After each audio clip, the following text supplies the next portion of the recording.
No problem. Dobbo, if we can just maybe start with the team selection. The changes we got, Warwick coming in, obviously, then the midfield switch, all new front row, and Villy in place of Evan. Maybe if you can just run through those and the rationale behind it. Yeah, I think so. Starting with the midfield change, what was there? Well, we just thought Warwick back, when Sash on the field, he's probably better up in 10, 12. So yeah, that was almost planned. We just didn't want to, having lost Damien, like I said, the game against the Lions, we didn't want to lose Warwick as well. Like the actual main 15s. So, but Sash on the field, so that's the change there. Front row, we're just literally really pleased with Brock, France, and Joe, especially last week. Probably our number one front row at the moment. But it gives us a hell of a good, also does give us a really strong scrumming sort of second reserve front row as well. I mean, it's largely rotational, but I think the way Brocky's going, Joe's going at the moment, they matched a difference last week. And Evan is a disappointment in a sense, well, obviously disappointment. It was a sort of freak knock at training. Concussed, he's been immense over this week, but from adversity comes opportunity. And a guy like Villy, I'm really thrilled for him because he's had a tough season. The way that guys have been playing, because we put ourselves under pressure from that tour in terms of results. We haven't done the sort of as much rotating as we'd like. So it's a great opportunity for Villy. Okay. And then high summer in Glasgow. I see you got the rain jacket on. What are the conditions like? Here it's cold. This is ever okay. Yeah. It's probably typical summer weather. This is if you work out logically, if February's our high summer and it's August is there. This is December for them. Yeah. No, it's not silly. Rocky, how was the captain's run on the 4G? Did it go well? No, it was good. Yeah, the surface is good. Yeah, so no, yeah, we played in Connacht, so yeah, everybody's used to it. So it's not going to be an issue tomorrow. Yeah, and we've had, obviously, we said we've had 6 playoff games in this competition over the last 2 seasons. What's the mindset like for the first ever away playoff? No, I think yeah, from a team point of view, it's yeah, we need to do what we need to do. In terms of, we're not going to change everything. Yeah, it's sticking to like the rugby we've been playing to get us here. So that's probably the biggest mindset with all the travel and stuff, is just to focus on ourselves. Okay, nice one. Nathan's got his hand up, so we'll go to him. Yes, Nathan. Thank you, Mike. Can you guys hear me? There's a bit of a. Yep. Right, perfect. Guys, good day. Dobbo, the assistant coach of Glasgow said that he was Coach Nigel Carolyn. Said they were targeting Mani. If you and I quote, he said, if you can quiet him and get him off his game, they don't function as well. I mean, what are your thoughts to that statement? Yeah, I suppose it's pretty obvious. Trying, like, he's potentially a world-class flower, does a lot for our game. I suppose we'd also have a look at trying to throw him out of his stride. So quite sure how you do it. We tend to be very much a team that's self-focused and trying to get better ourselves. Can't actually remember the last time we sort of maybe Botia against La Rochelle, where we sort of single out an opponent. And no, so it's not. Yeah, so look, I mean, I presume the only way how do you throw him off his game? Try and make him tackle. I promise you that they'll be unpleasantly surprised, because Mani's defense is really good. I'm not sure how you always create that situation. And yeah, I mean, the one thing I'll give Mani Lubbock for, and I think we've all seen it over the years, he doesn't get rattled. He can miss 1 or 2 kicks, then he kicks one from the corner to win us a semi-final, or whatever the story is. Mani's not it's one of his great strengths as a player. So yeah, look, I mean, I understand the tactic. As long as it's legal, I'm sure it will be. Yeah, let's see how it goes. Dobbo, there's this underdogs. Oh, sorry, Mike. Crack on, Nathan. Sorry, I thought you were done. Go for it. Sorry, I've got a couple of questions, Mike. Cool. Dobbo, you do have that underdogs tag. In a way, is it? Do you feel there's less pressure on you guys, or you guys comfortable with the underdogs tag? I saw the URC, Rita just sent me the URC win predictor or something, and Glasgow 78 and we 22.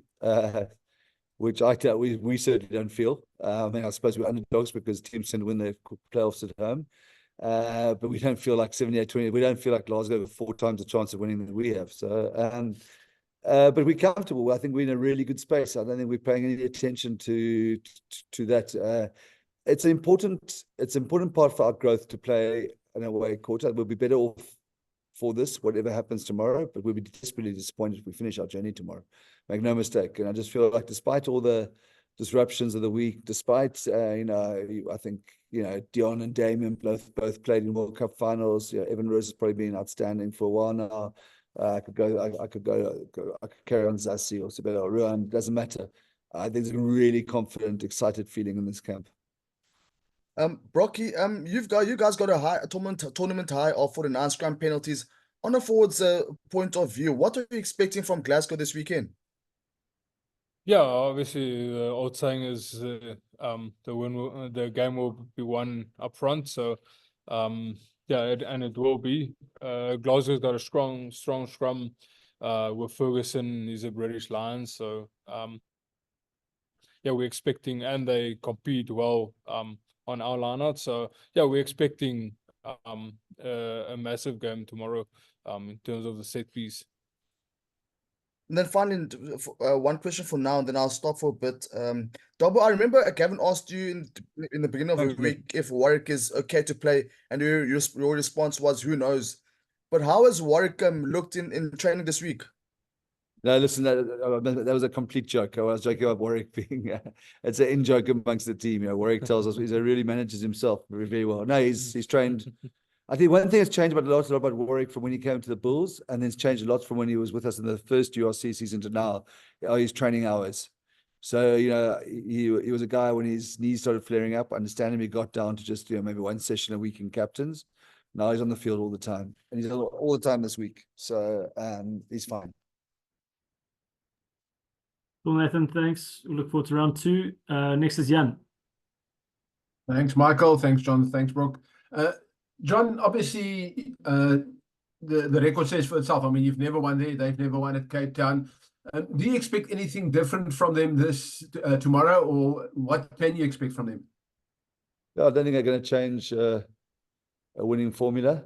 I mean, they've got on top of us in both the 2 games in Glasgow. We know that they'll try. We planned around them. Trying to beat our sort of line speed. Whether that's by little dinks over the top. We made a few plans around that. Or trying to get around us. So that's been a big thing. I mean, they're a really good attacking team, play a very attractive brand of rugby. Franco's always done that. So we're aware of the attacking threats. Another element which was certainly pertinent to the game we played there in November is if we give away penalties and we casual in our maul defense, they can do a lot of damage. So probably key areas those are the 2 areas that we're aware of. There's sort of attacking threat. I mean, it's a absolutely Scotland-laden team. Scotland-laden, the best centres in Scotland. The 2, what's it called, Hugh Pilato, whatever they call that combination. So massive attacking threat, and even a threat when it comes to line up to maul as well, and international props across the board. So big threat. Brock, you in your 6-7 years in Wales, I mean, you obviously played a lot of games against the Glasgow. Where would you rate this team in terms of Glasgow teams you faced? Yeah, no, I think they're up there, especially with Franco coming in and playing this expansive game and bringing their set piece into play. They were all traditionally always a good mauling and scrumming side, so but not at much attack. So with Franco coming in and just improving the attack, so it's probably one of the best Glasgow teams we'll face. Thanks very much, guys. Thanks, Jan. Thanks, Jan. Next is Stephen. Thanks very much. Dobbo, you mentioned Upoilotu now, or however I pronounce it. Do you think it's great for a guy like Sasha to come into a game like this and have that kind of class of opponent across him for him as a young player? Yes, Stephen. It's probably the next step in Sasha's growth is to get him on the field, keep him on the field, and keep challenging him. You know, he's had a couple of false starts with the injuries. So this will be a high level, a very, very high level for him tomorrow. So it's a nice step in his growth. Luckily, he's with his firm friend and mentor and bosom buddy and Dan Duplessis. Those two are very close, and I think it'll be a very good experience for Sasha because of that. Is that centre pairing? Is that the biggest threat that you see in the Glasgow team? Look, Tupelotta gives a lot of go forward. You know, he's perhaps a more, no, I must phrase that, but he's got some nice soft skills as well. You know, we had a similar thing in Connacht a while ago where Bandiaki gives a lot of tight go forward. We know Hugh well, but I think the centre pairing on attack, because, you know, both, you know, I say Tupelotta's got soft skills. Hugh can really pass, something he probably learned a lot with us, you know, with Darby and them. But he's a great passer. So that is a threat, you know, Carl Steyn, all good. So, yeah, it's like I said in the answer to Jan, they're expensive style, which is brilliant, and some really good tricks up front. Those are threats. And Hughes won a few. I think the one Currie Cup that he won with you was man of the match. So I mean, it's pretty. It's actually, if you look at a guy like him, I mean, he's real X factor, isn't he? You. Yeah. Yeah, on and off the field. No, he's great. No, we've got a fantastic relationship with Jonesy. But it's nice that since he's come here to Scotland and how well he's done for Scott. It's great to see. You know, a guy came over on a gap year, was just stooging at I can't remember which school it was, or Ronnebosch or Bishops or somewhere, and playing for False Bay under 20s. To be a sort of internationally acclaimed attacking centre, I think it's fantastic. He's a great bloke. We look forward to a beer with him afterwards.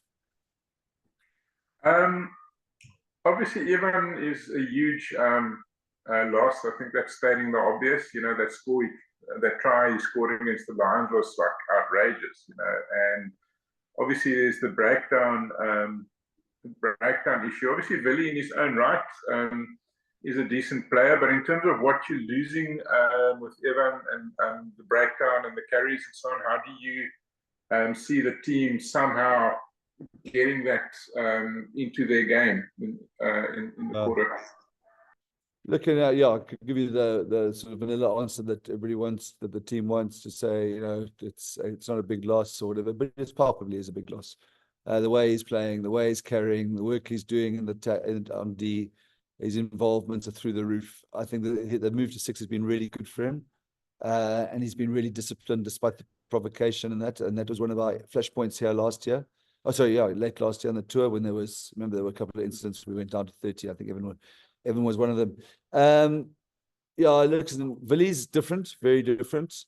He has got his enormous stopping power, and that's probably why he's a hard tackler, and that's a big factor on the 4G, not to take away their momentum. Really good at cleaning breakdowns as well. So important role of the 6 is our ball, that we help generate fast ball.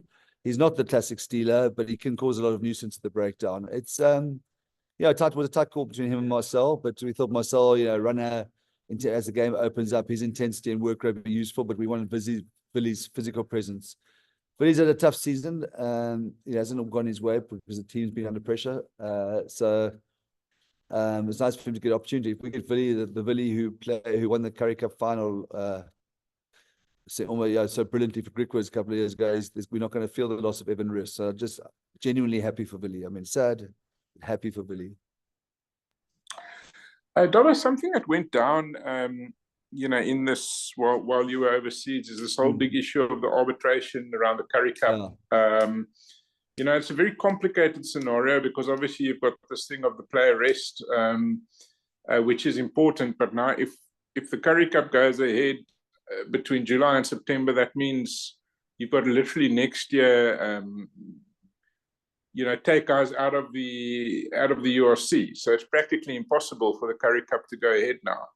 So what are your thoughts on that whole thing? Because it leaves a lot of your players in limbo, and what do you see as the solution for that?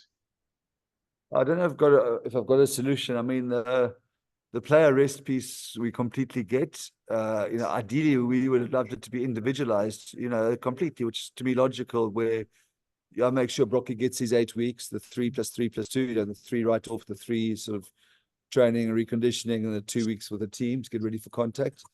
And because then you can plan and pull out guys, and I need to give 8 weeks to Broccoli here, so we won't give Quenzo his 8 at the same time. And we actually did quite a lot of proactive resting over the last while of taking guys out of our training squad because we thought there might be something like this. But I'm not sure because we didn't get to the 8. We just did the 3-week block whether they all have to be consecutive. And if they are, then we're in real trouble for the Currie Cup. I think it's really unfortunate that we're in this position. I mean, I think if you think we meant to play the Bulls on the 6th of July, I think is our opening game. And we've got no clue if that game's going ahead. We're coming to the end of a long season. I mean, if you think our player and maybe listen to coach welfare, this uncertainty is terrible. There's so many guys who want to play in the Currie Cup, like a guy like Wandi or Gary Porter or Sazi Sandi, or I'll give you a whole list, Liesel, who haven't played. They're chomping. That's their re-entry into playing for the Stormers and URC, and they're absolutely chomping. And I don't know how it goes ahead now, and I think it's an absolute tragedy. I think this could have been handled much better. I also would worry, are we acting in the interest of all the players of South Africa? Because I can't see it having anything but really devastating consequences for the so-called smaller unions like the Cheetahs, the Griquas, the Pumas. So I'm not sure what the solution is. It's way above my pay grade, and it is very hard to work out because you get where my players are coming from, but it's having a really tough effect, I reckon, down the line, especially if the tournament doesn't go ahead. I really would worry about what we're doing to the South African rugby ecosystem. Hopefully, Sensel will see the day. We'll get through this one, and we're given a bit of grace to catch up on the 8-week resting. We are going to have to pull some guys out of the 8 weeks because you can't have a guy resting for 8 weeks, playing Currie Cup, and then resting for 8 weeks if he's in the URC frame. So I think already the competitiveness of the tournament's under a lot of threat. We're going to. But hopefully, sorry, Steve, my solution will be the individualized resting and some extension for us to complete that rather than 1 July. Because if we have to start 8 weeks now on the 7th of June, then the Currie Cup's gone. And then just from I think last year, I mean, we were often complaining of the Currie Cup being watered down and so on. But at the end of the day, it was very useful for you running with the European competition because you had this thing of everybody feeling that they're part of the squad, and then if you don't have a concurrent competition, then it almost feels maybe to some players if they're on the outside, so do you think there might be merit, when the dust has settled on all this, in the interest of your campaign as well, and for the future, for there to be for the Currie Cup to run at the same time as URC? Spot on, Steve. I was one of those barroom barristers or barrackers, or whatever you call them, who, because I'm so nostalgic about the Currie Cup, saw the complete sense in the move to June, July, August, because often there's rugby all we got in the heartland of rugby months, winter months, where we all grew up watching rugby and enjoying it. With the rugby championship, you've only got games in the afternoon. A couple of the South African home games. The rest are played in Argentina at midnight, or in New Zealand and Australia in the morning. So it's, I don't know, what's it, 3 games? So in those months, for the broadcaster, for the people who love rugby, the prestige of the Currie Cup made a lot of sense. But I've completely changed my view to what you're saying, because we don't get guys, the squad start stratifying and playing and versus non-playing. We can play as many friendlies as we like against Griquas or against Stellenbosch or UCT or SV Adia. It's not the same. It's much better for the squad depth, for rotation, because we drag a Gary Porter out of 8 weeks rest to play against Ospreys. You're setting him up to fail. He could have played a Currie Cup game the week before. So my feeling is strongly, and then you can make the June-July period your 8-week concurrent resting period, and then the whole thing ties up. So the only downside is you don't get the hot days in your holiday like we used to have when we had December, if we could go to Stillby or whatever. But that would make the most sense now, unfortunately. But I think that, sorry, it's a long answer, but I've changed my mind to thinking for the development of South African rugby depth and the players' well-being, it's best to go back to where it was last year. Thank you very much, guys. Good luck. Thanks, Steve. Cool, thanks, Steve. We've got Gavin, then Justin, and then Nathan. Yes, Gavin. How's it? Dobbo, just as a matter of, and this intrigues me because I've spent a bit of time in Scotland. My wife's Scottish. I haven't been to Glasgow for a while, and I did watch a World Cup pool game, if I remember correctly, there in 1999. But what I know about Glasgow, it's very much a sort of a round ball city.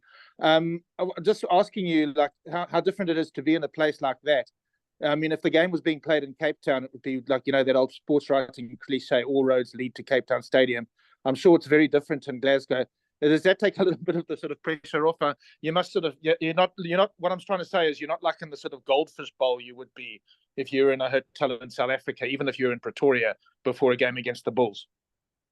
You spot on. I mean, Brocky can maybe talk a bit more about Glasgow's rugby culture, but it does, you know, we haven't said to anybody, we've been, you know, taking a couple of walks, nobody's said good luck or knows really what's going on. I mean, I'm sure Scotstoun will be full, but it is nice to be in this position. It wouldn't be the same even in Munster, would it? Which is a massive rugby town. Yeah, it is nice. It's actually nice. We feel like we're excited in this little cocoon. I don't know, what do you feel about Glasgow? Yeah, 100%. I think rugby isn't the biggest sport here, so we literally in a little bubble. So yeah, and it suits us. Cool. Thanks. Thanks, Gab. Dobbo, sorry, just whilst I'm on, sorry. I know you can't. I mean, obviously, like normally concussions are just a week or 2 weeks. How long will? I mean, do you have any idea how long? Even, I mean, assuming you play next week. Yeah, one of the issues, Gab, it happened just before we flew, and so we didn't fly him. You know, they say with a head, we had it with Dan Dup when we flew to Connacht a couple of years ago. He flew on a knock. It makes it much worse. And then, you know, we didn't fly him. Then he was a bit symptomatic, and then it started getting late in the week. Well, the point I'm making, it's a very light concussion. I mean, could we have flown him here tonight and get him here? It just wasn't right for the group. The group needed to get ready. Yeah, it's a very light concussion. I've got no doubt if we're playing next week, which hopefully we will be, he'll be in the mix. So. Okay, thanks. Nice one. Yes, Justin. Thanks, Mike. How's it, Double? How's Brocky? Double, for you quickly, when you travel away for a string of matches in the regular round robin stage of the competition, there's one way of preparing it. This time around, it's potentially knockout rugby all the way through to a possible final and winning a final. Do you change your approach in any way when doing all of that, when preparing? No, I mean, we probably taper a little bit, and that's probably was forced. Yeah, we would be tapering from a sort of training load point of view anyway for playoff, but also helped by the fact that we sort of flew over 3 days. So we've tapered quite a lot in training, but the approach in terms of how we want to play the game, I think there's some areas that we want to be better at. But yeah, like we say in this team, we are who we are. We just got to make sure we can impose our game plan. But yeah, no, we're not changing. There's no sort of thing like we're just changing everything into a territory-based game or a possession-based game. No, I think that will cause insecurity amongst the players. So we're going like we are. Thank you so much. Thank you, Justin. All right, to finish, we've got Nathan. Yes, Nathan. Thank you again. Double, just got one final question. Munster, I just wanted to get back. Last year, Munster, from the quarterfinal to the grand final, they've won every single game. Does this, in a way, is this the same like situation for you guys? Do you feel like it's the same scenario?